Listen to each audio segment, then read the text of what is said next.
বিচারপতি জয় সেনগুপ্তর নির্দেশে শেখ শাহজাহানের বাড়ির চারপাশে সিসি ক্যামেরা লাগালো পুলিশ।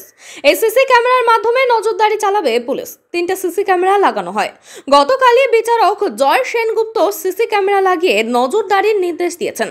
সেই মতো রাতারাতি ক্যামেরা লাগানো হলো শেখ শাহজাহানের বাড়ির সামনে।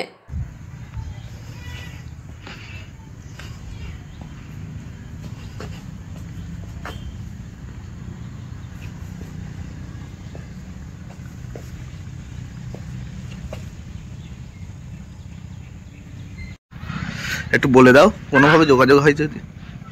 আমি এখানে আছি, বুঝলে? আচ্ছা, আমি এখানে আছি। হ্যাঁ।